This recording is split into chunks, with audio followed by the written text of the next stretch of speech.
नमस्कार, मी प्रियांका आपल्या सर्वांचे खूप खूप अगदी मनापासून स्वागत करते. मित्रांनो, आज मी तुमच्या समोर अत्यंत महत्त्वाचा विषय घेऊन आलेली आहे.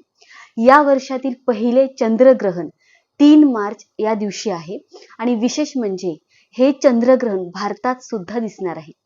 वेगवेगळ्या शहरांमध्ये त्याचा कालावधी थोडा वेगळा असू शकतो. ग्रहण कधी सुरू होईल, सूतक काळाचे नियम काय असतील आणि कोणत्या गोष्टींची आपल्या सर्वांना काळजी घ्यायची आहे याबद्दल मी आधी एक सविस्तर माहिती या व्हिडिओमध्ये या आपल्या चॅनलवरती सांगितलेली आहे. पण आज आपण एक वेगळा आणि एक अधिक महत्त्वाचा मुद्दा समजून घेणार आहोत. तो म्हणजे या चंद्रग्रहणाचा 12 राशींवर नेमका कसा परिणाम होईल आणि आपण त्यातून नुकसान टाळून लाभ कसा घ्यायचा आहे, लाभ कसा मिळवू शकतो याबद्दल माहिती सांगणार आहे. तर मित्रांनो, सर्वप्रथम एक गोष्ट तुम्ही स्पष्टपणे इथे मी तुम्हाला सांगते, ती लक्षात घ्या.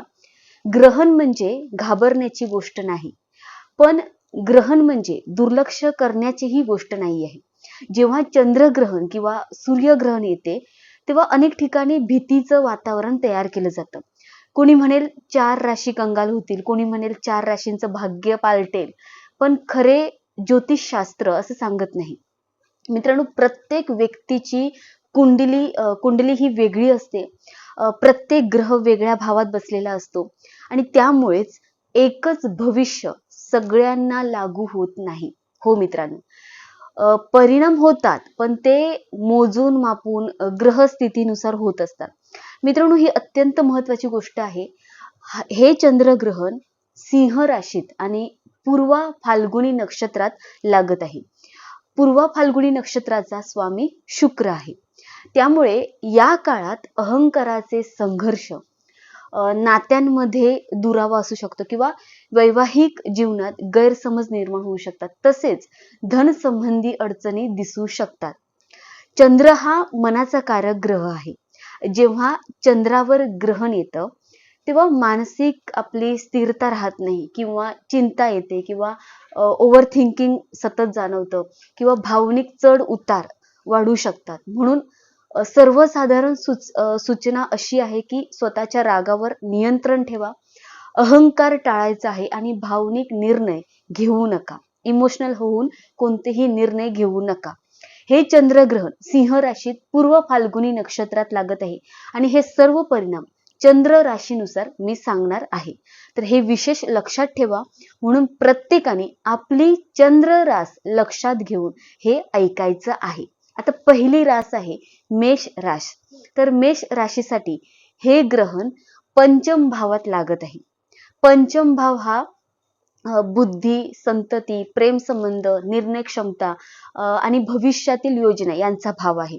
तर या काळात ओव्हर थिंकिंग वाढू शकतं, मुलांबद्दल चिंता वाढू शकते, प्रेम संबंधात अहंकारामुळे तुमच्यात तणाव निर्माण होऊ शकतो, शेअर मार्केट किंवा जोखमीच्या गुंतवणुकीत नुकसान होण्याची शक्यता आहे. त्यामुळे तुम्ही घाईघाईने निर्णय घेऊ नका. विशेषतः आर्थिक निर्णय टाळायचे आहे. भावनिक म्हणजे इमोशनल प्रतिक्रिया देऊ नका. आता तुम्हाला एक मंत्र सांगते. ओम ह्रीम श्रीम लक्ष्मी नारायण नमः. सलग 5 बुधवार हिरव्या मुगाचे दान करायचे आहे. ग्रहणाच्या दिवशी पहिल्यांदा दान सुरू करू शकता. मी इथे स्क्रीनवर तुम्हाला मंत्र दाखवेन. त्यानंतर वृषभ रास. वृषभ राशीसाठी ग्रहण चतुर्थ भावात लागत आहे. हा भाव घर, माता, मानसिक शांती, वाहन आणि मालमत्ता यांच्याशी संबंधित आहे. घरातील वातावरण थोडं तणावपूर्ण होऊ शकतं. तसेच आईच्या आरोग्याची काळजी तुम्हाला घ्यायची आहे. प्रॉपर्टी व्यवहार करत असाल तर मित्रांनो, कागदपत्र तुम्ही नीट तपासायचे आहे. झोपेची समस्या जाणवू शकते. बोलण्यात तुम्ही संयम ठेवायचा आहे. स्वतःच्या वाणीवर संयम ठेवा. वाहन सावधपणे चालवा. मंत्र सांगते ओम गोपालाय नमः. शुक्रवारी मंदिरात पांढरी मिठाई दान करा. त्यानंतर मिथुन रास. मिथुन राशीसाठी ग्रहण तृतीय भावात लागत आहे. हा भाव धैर्य, संवाद, भाऊ बहीण आणि लहान प्रवास यांचा आहे. छोटी यात्रा. तर बोलण्यात कठोरता येऊ शकते आणि त्यामुळे वादविवाद वाढू शकतात. आणि मित्रांनो, स्पर्धा वाढेल, कार्यक्षेत्रात ताण तणाव जाणवू शकतो. शब्द विचारपूर्वक वापरायचे आहे. अनावश्यक वाद टाळायचे आहे. मंत्र ओम क्लीम कृष्णाय नमः. त्याचबरोबर पक्ष्यांना पांढरी ज्वारी खायला घाला. 9 वर्षांखालील कन्यांना तुम्ही बदामाचा हलवा खाऊ घालू शकता. त्यानंतर कर्क राशीसाठी ग्रहण द्वितीय भावात लागत आहे. हा भाव धन, कुटुंब, वाणी आणि अन्नाशी संबंधित आहे. अचानक खर्च वाढू शकतो, पण नवीन उत्पन्नाचे मार्गही तुम्हाला मिळू शकतात. कुटुंबात बोलचाली होण्याची शक्यता आहे. मतभेद होऊ शकतात आपापसात, किंवा पचनाच्या समस्या जाणवू शकतात. अन्नावर नियंत्रण ठेवा. मोठी गुंतवणूक करण्यापूर्वी मोठ्यांचा सल्ला घ्या. मंत्र सांगते ओम नमः शिवाय. त्यानंतर उपाय आहे, सोमवारी 2 किलो तांदूळ तुम्हाला दान करायचं आहे गरजू व्यक्तीला. त्यानंतर सिंह राशी. सिंह राशीसाठी ग्रहण प्रथम भावात म्हणजे स्वतःच्या राशीत लागत आहे. तर हा भाव आरोग्य, व्यक्तिमत्व, आत्मविश्वास आणि प्रतिष्ठा यांचा आहे. तर आत्मविश्वासात थोडी घट होऊ शकते. त्याचबरोबर मानसिक चढ उतार जाणवू शकतो. पण नवीन प्रोजेक्ट किंवा संधी तुम्हाला मिळू शकतात, संधी येऊ शकतात. पोट, डोके किंवा पाय या संबंधित तुम्हाला त्रास होऊ शकतो. सोशल मीडियावरील वाद तुम्हाला टाळायचे आहेत. नवीन निर्णय 15 ते 20 दिवस पुढे ढकलले तर अधिक चांगलं राहणार आहे. मंत्र सांगते ओम सूर्याय नमः. रविवारी 10 तांब्याची नाणी वाहत्या पाण्यात तुम्हाला विसर्जित करायची आहे. पुढील रास आहे कन्या रास. कन्या राशीसाठी ग्रहण द्वादश भावात लागत आहे. हा भाव खर्च, झोप, मानसिक थकवा आणि गुप्त शत्रू यांचा आहे. खर्च वाढू शकतो. झोपेची समस्या तुम्हाला निर्माण होऊ शकते. मानसिक दबाव जाणवू शकतो. उशिरापर्यंत जागरण तुम्हाला टाळायचं आहे. अनावश्यक वापर म्हणजे सोशल मीडिया वापर कमी करायचा आहे. मंत्र सांगते ओम नमो पितांबराय नमः. पक्ष्यांना पांढरी ज्वारी खायला द्यायची आहे. त्यानंतर तुला राशीवाल्यांसाठी हे ग्रहण 11व्या भावात लागत आहे. 11वा भाव म्हणजे उत्पन्न, लाभ, मित्र परिवार, महत्वाकांक्षा आणि काही प्रमाणात दीर्घ प्रवास. मित्रांनो, ग्रहण या भावात लागल्यामुळे उत्पन्नात थोडेफार तुम्हाला चढ उतार जाणवू शकतात.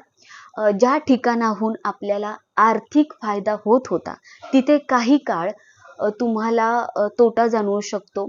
त्याचप्रमाणे मित्रपरिवारात गैरसमज होण्याची शक्यता आहे. पूर्व फाल्गुनी हे शुक्राचे नक्षत्र असल्यामुळे प्रेम संबंध, वैवाहिक नाते किंवा तुमचे जिवलग मैत्रीत भावनिक ताणतणाव जाणवू शकतो. तुमच्या वाणीवर नियंत्रण ठेवणे अत्यंत आवश्यक आहे. अनावश्यक चर्चा किंवा वादविवाद किंवा अति जवळीक टाळायची आहे. गुंतवणूक करताना विशेष विचार करा. अचानक म्हणजे एकदम जोशमध्ये पैसे गुंतवू नका. ओम महालक्ष्मी नमः या मंत्राचा तुम्हाला दररोज 108 वेळा जप करायचा आहे. तसेच गाईला भाकर, चपाती, चारा किंवा हिरव्या भाज्या खाऊ घातल्यास शुक्राचे सकारात्मक परिणाम तुमच्या भोवती वाढतील. त्यानंतर आता बोलूया वृश्चिक राशीबद्दल. वृश्चिक राशीवाल्यांसाठी हे ग्रहण 10व्या भावात लागत आहे, जो करिअर, व्यवसाय, पद, प्रतिष्ठा आणि जबाबदाऱ्या यांचा भाव आहे. मित्रांनो, कामाचा ताण वाढू शकतो. त्याचबरोबर वरिष्ठांशी मतभेद होण्याची शक्यता जास्त आहे. मित्रांनो, प्रमोशनमध्ये विलंब, उशीर होऊ शकतो. त्याचबरोबर मेहनतीच्या तुलनेत कमी फळ मिळाल्यासारखे वाटणार आहे तुम्हाला. आणि या काळात संयम अत्यंत महत्त्वाचा आहे. ऑफिसमधील राजकारणापासून तुम्हाला दूर राहायचं आहे. 15 ते 20 दिवस शांतपणे परिस्थिती हाताळायची आहे. तर ही रास बघा लढवय्य असते, लढायला तयार असते. तुम्ही पुन्हा उभे राहाल यावर विश्वास ठेवा आणि ओम ह्रीम श्रीम लक्ष्मी नारायण नमः या मंत्राचा ग्रहण काळात आणि त्यानंतरही तुम्हाला या मंत्राचा जप करायचा आहे.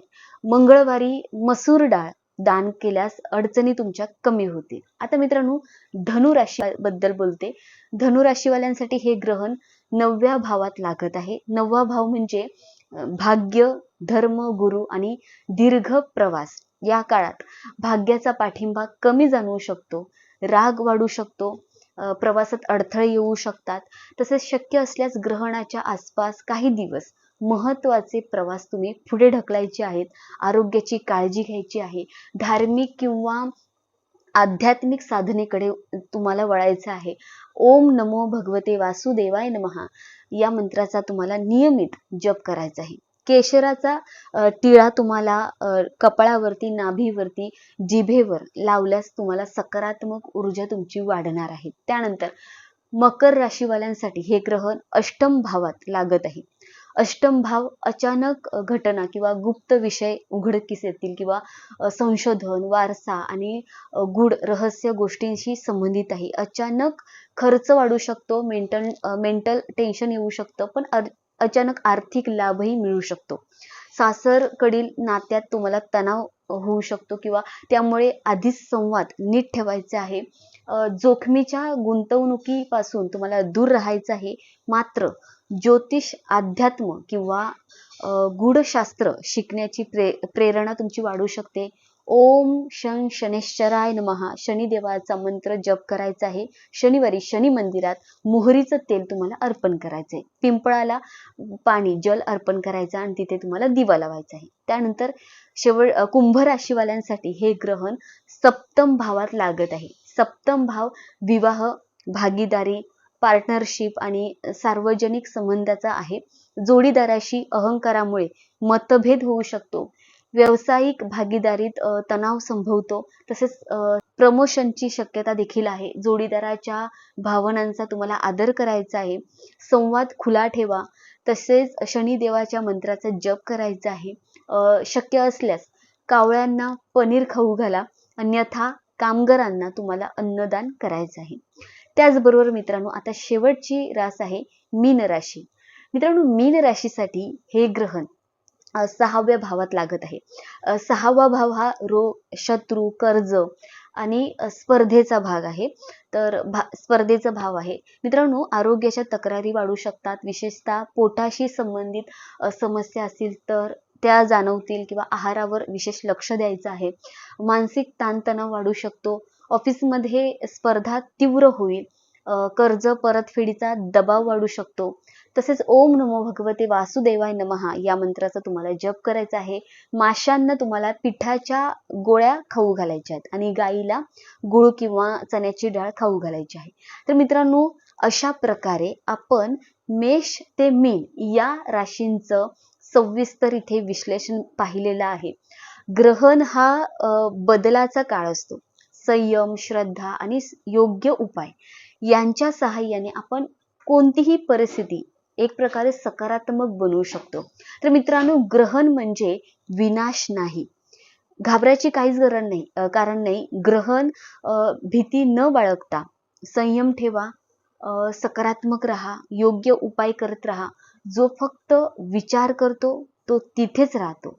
जो कृती करतो, कर्म करतो, त्याचं भविष्य बदलतं. तुमच्या जीवनात सुख, समृद्धी आणि शांती नांदो हीच ईश्वराचरणी प्रार्थना करते. आजचा व्हिडिओ इथे शेवट करते.